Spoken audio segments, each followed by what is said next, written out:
میں اس موضوع پر بہت کچھ آپ کو بتا سکتا ہوں۔ بعض باتیں تو بڑی ہی دلچسپ ہیں، لیکن میں آپ کو ایک اور کہانی سنانا چاہتا ہوں۔ صرف ایک بات فالتو سناؤں گا۔ اس وقت کے لوگوں کو یاد ہوگا کہ آندھی تو آیا ہی کرتی تھی۔ ایک آندھی ایسی آیا کرتی تھی جس میں ہلکی سی سرخی ہوا کرتی تھی۔ گرد کی ایک دیوار زمین سے آسمان تک بڑھتی آتی تھی اور دنیا اندھیر کر جاتی تھی۔ ایسی آندھی دیکھ کر لوگ کہا کرتے تھے کہ کہیں خون ہو گیا ہے۔ اگلے ہی روز کہیں نہ کہیں سے خبر آ جاتی تھی کہ کل ایک آدمی یا ایک سے زیادہ قتل ہو گئے ہیں۔ یعنی یہ آندھی ایک انسان کے قتل پر آیا کرتی تھی۔ اب ہر روز انسان قتل ہوتے ہیں اور ہوا کی رفتار میں ذرا سی بھی تیزی تک نہیں آتی۔ محمد ایوب کے خاندان کی دشمنی اسی ذات کے ایک خاندان کے ساتھ تھی جو 3.5 میل دور کے گاؤں میں رہتا تھا۔ اس کی شادی اسی خاندان کے قریبی رشتہ داروں میں سے ہوئی تھی۔ ایوب کے خاندان اور اس کے دشمن خاندان میں 2 بار لڑائی ہو چکی تھی۔ کچھ آدمی زخمی ہوئے تھے، مرا کوئی نہیں تھا۔ بڑوں نے اور ان کے پیر صاحب نے جو درے پردہ دونوں فریقین کی پشت پناہی کیا کرتے تھے، ان کا راضی نامہ کروا دیا تھا۔ راضی نامے کو پائیدار کرنے کے لیے دونوں خاندانوں سے لڑکیوں اور لڑکوں کے رشتے لیے اور دیے گئے تھے، لیکن ایسے راضی نامے ایسے ہی ہوا کرتے تھے جیسے بھارت ہمارے ساتھ کرتا ہے۔ ذرا سی بات پر راضی نامے ٹوٹ جاتے تھے۔ ایوب کی شادی ایک ایسے ہی ایک راضی نامے کے سلسلے میں ہوئی تھی۔ ایوب بھی خوبرو نوجوان تھا اور اس کی دلہن اس سے زیادہ خوبصورت تھی۔ ان کی ازدواجی زندگی کے 6-7 مہینے اچھے گزرے۔ اس کی بیوی جس کا نام گل بی بی تھا اور گلو کہلاتی تھی، اپنے گاؤں جاتی اور کچھ دن رہ کر واپس آ جاتی تھی، پھر ایسی گئی کہ آئی ہی نہیں۔ ایسی دشمنیوں میں یہ نہیں بتایا جاتا کہ لڑکی کو کیوں روک لیا گیا ہے۔ دونوں فریقین لوگوں کے ساتھ ایک دوسرے کے خلاف باتیں کرتے ہیں اور لوگ یہ باتیں دونوں فریقین تک پہنچاتے ہیں۔ لڑکی کے والدین لڑکی کو بھیجنے میں اپنی توہین سمجھتے تھے اور لڑکے والے لڑکی کو لانے میں اپنی بے عزتی سمجھتے تھے۔ دراصل یہ معاملہ پرانی عداوت کا تھا۔ ایوب کے خاندان کے بزرگ کہا کرتے تھے کہ لڑکی کو لائیں گے بھی نہیں اور طلاق بھی نہیں دیں گے۔ لڑکی والے کہتے تھے کہ انہوں نے طلاق نہ دی تو وہ لڑکے کے خاندان کی 2 جوان لڑکیاں اغوا کر لیں گے اور اپنی لڑکی کی طلاق لے کر ان کی لڑکیوں کو چھوڑیں گے۔ آج کل امریکہ اور روس میں جو سرد جنگ چل رہی ہے، وہ ایوب اور گلو کے معاملے میں دونوں کے خاندانوں میں چل رہی تھی۔ اب ان کی لڑائی ہونی تھی جس کے لیے کسی اور بہانے کی ضرورت تھی۔ ایوب یعنی یوبا چپ رہتا تھا۔ ہم نے اسے کہا کہ بیوی نہیں آتی تو اسے طلاق دے دے اور دوسری شادی کر لے۔ وہ اکثر ہنس پڑتا تھا۔ 2-3 بار اس نے کہا، آ جائے گی، کب تک ماں باپ کے گھر بیٹھی رہے گی۔ انہی دنوں یوبے کو ایک جگہ سے بڑا اچھا کتا مل گیا۔ رات کی رکھوالی کے لیے کتا موزوں تھا، لڑنے والا بھی تھا اور اس میں اچھے کتے کی ساری خوبیاں موجود تھیں۔ عام فہم زبان میں یہ خونخوار کتا تھا۔ کتے کی وجہ سے وہ ہمارا دوست بن گیا، پھر ہماری پارٹی میں شامل ہوا۔ ہم سب اسی کے عمر کے تھے۔ وہ ہمارے ہی گاؤں کا رہنے والا تھا اور کتے کو ساتھ میں رکھتا تھا، اس لیے اس کا کتا ہمارے کتوں سے مانوس ہو گیا۔ پہلے شکار پر ہی ہمارے کتوں نے اسے قبول کر لیا۔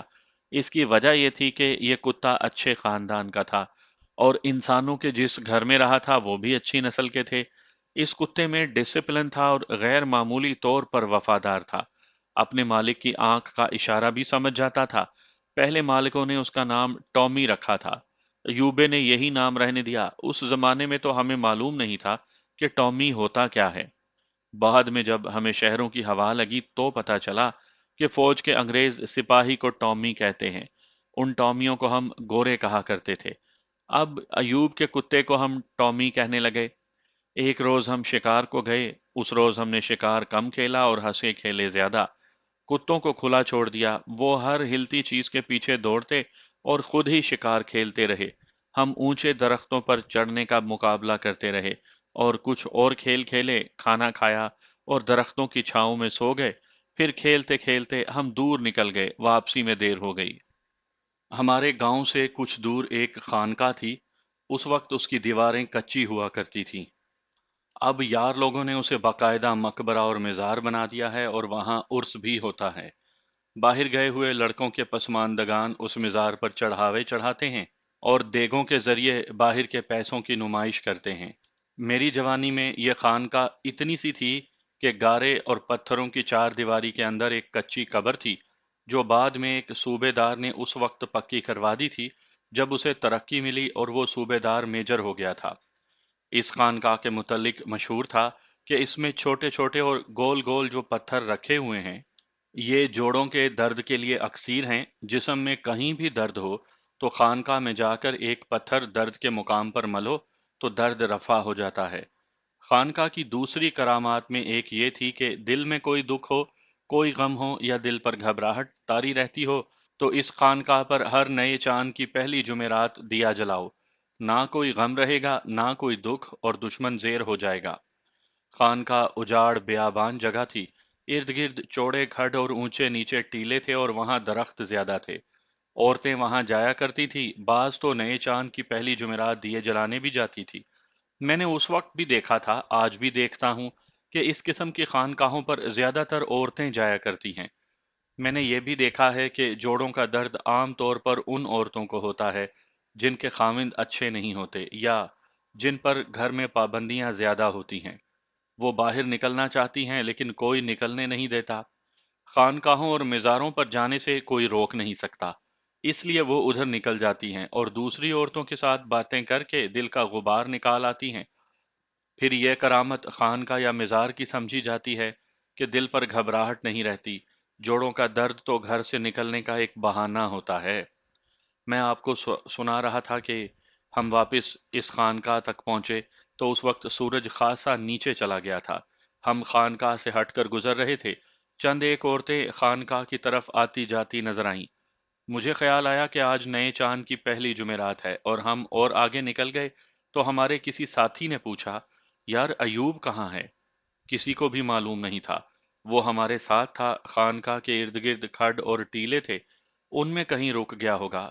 فکر والی کوئی بات نہیں تھی، لیکن ایک دوست کے پیچھے رہ جانا ہمیں اچھا نہیں لگتا تھا۔ ہم رک گئے کہ وہ آ جائے۔ سابو، میرے دوست راجہ شہباز خان نے مجھے کہا، آؤ اسے دیکھیں کہاں رہ گیا ہے۔ ہم دونوں پیچھے پیچھے چلے گئے۔ آگے ایک چوڑا اور خاصا بڑا کھڈ تھا جس میں درخت تھے اور گھاس اونچی تھی۔ ہم اس کھڈ کے کنارے پہنچے تو شہباز خان نے میرا بازو پکڑ کر روک لیا اور بولا، وہ ہے۔ اس کے ساتھ ہی اس نے مجھے اپنی طرف کھینچ کر ایک درخت کی اوٹ میں کر لیا۔ میں نے جو منظر دیکھا وہ آج بھی میری آنکھوں کے سامنے ہے۔ کوئی 40 گز دور یوبا اس طرح کھڑا تھا کہ اس کا ایک پہلو ہماری طرف تھا۔ وہ اکیلا نہیں تھا، اس کے ساتھ لگی ہوئی ایک جوان لڑکی تھی۔ یوبے نے ایک بازو اس کی کمر کے گرد ڈال رکھا تھا اور لڑکی کا ایک بازو یوبے کے کندھوں پر تھا۔ وہ سبزے کی بڑی اچھی اوٹ میں تھے لیکن ادھر سے صاف نظر آ رہے تھے اور ڈوبتے سورج کی آخری کرنیں سیدھی ان پر پڑ رہی تھی۔ خاندانوں کی رنجش کا یہی نتیجہ ہوتا ہے، شہباز خان نے کہا۔ بڑوں نے اپنی دشمنی میں بیٹی کو گھر بٹھا لیا اور ادھر یوبے نے کسی اور سے دل لگا لیا۔ لڑکی کا چہرہ جو یوبے کی اوٹ میں تھا سامنے آ گیا، جسے ہم دونوں نے پہچان لیا۔ وہ تو گلو تھی، یوبے کی اپنی بیوی۔ میں اور شہباز خان وہاں سے پیچھے ہٹائے۔ میرے دل پر جیسا اثر ہوا شاید ویسا ہی اثر شہباز خان کے دل پر بھی ہوا تھا۔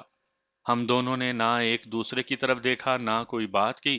گلو کو اپنے ماں باپ کے گھر گئے 4 مہینے ہو چلے تھے۔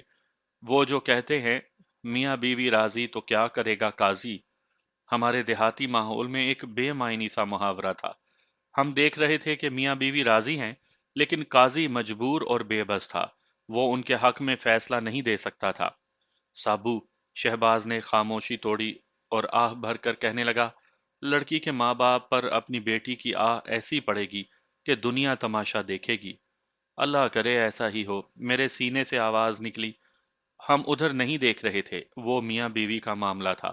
ہم پیچھے ہٹ آئے تھے، دور سے ہمارے دوست ہمیں بلا رہے تھے۔ ہم نے ہاتھوں سے اشارہ کیا کہ ہم آتے ہیں۔ کچھ ہی وقت کے بعد یوبا اپنے کتے کے ساتھ گھاٹی چڑھتا نظر آیا۔ ہمیں دیکھ کر اس نے پوچھا کہ ہم وہاں کیا کر رہے ہیں۔ ہم نے اسے بتایا کہ اسی کے انتظار میں کھڑے ہیں۔ میں تو ویسے ہی پیچھے رک گیا تھا، یوبے نے کہا، اور اس نے بڑی لمبی سانس چھوڑی۔ ہم نے اس سے نہیں پوچھا کہ وہ کیوں رک گیا تھا، ہم دیکھ رہے تھے کہ اس کے چہرے پر اداسی تھی۔ میں نے پیچھے دیکھا، گلو ایک اور عورت کے ساتھ سامنے والی گھاٹی کی چڑھ کر خانقاہ کی طرف جا رہی تھی۔